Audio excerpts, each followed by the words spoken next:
Asterisk, the story begins with a man standing alone at the edge of his life. Everything he had built had collapsed. His business had failed, his friends had disappeared, and his family no longer looked at him with the same trust. He felt like a shadow, forgotten, left behind. Nights were endless battles with his thoughts, and mornings were heavy reminders that he had to face another day of defeat. He wondered if this was all life had for him. A broken man, living with the memory of what once was, asterisk, but in those darkest hours, something began to whisper inside him. It wasn't loud. It wasn't dramatic. It was small, fragile, almost like the sound of a match being struck in the silence of a cave. It said, "You are not finished. You are not done. This is not your grave. This is your ground to rise." Asterisk. He looked at himself and realized that his greatest enemy wasn't the world. It wasn't the people who laughed at him, the ones who betrayed him, or the doors that had been shut in his face. His greatest enemy was the voice inside him that said, "Stay down, give up, accept defeat." That was the fire he had to fight. And so he made a choice. A simple choice. To rise, even if it meant crawling at first. Asterisk. He woke up the next morning and wrote one thing he would do differently. He decided to rebuild himself brick by brick, habit by habit. He started with discipline. He trained his body. He trained his mind. He forced himself to get up early, to move, to sweat, to feel the pain of growth. Because he understood now, pain was not his punishment. Pain was his teacher. Asterisk. Every push-up was not about muscles. It was about proving to himself that he could keep going. Every long walk was not about fitness. It was about showing himself that the journey continues, even when you're tired.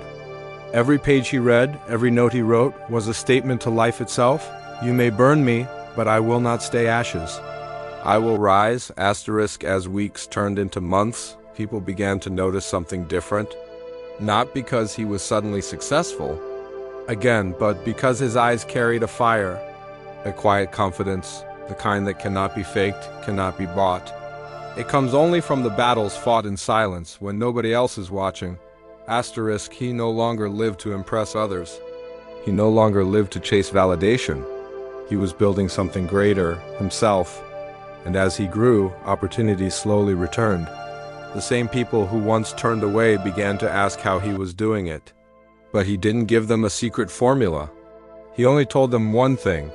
I refused to stay down. Asterisk. One night, he stood in front of the mirror, the same mirror that once showed him a broken man. This time, he saw someone unrecognizable. Not because his life was perfect, but because he was stronger than his past. The ashes that once covered him were now proof of the fire he had survived. Asterisk. The lesson he carried. And the lesson he shared was simple. Your failures do not define you. Your pain is not the end. What defines you is your decision to rise, no matter how many times you fall. You may lose everything, but as long as you don't lose yourself, you can rebuild it all. Asterisk. So when you are lying on the ground, when everything seems lost, remember this: ashes are not the end. They are the beginning of something new.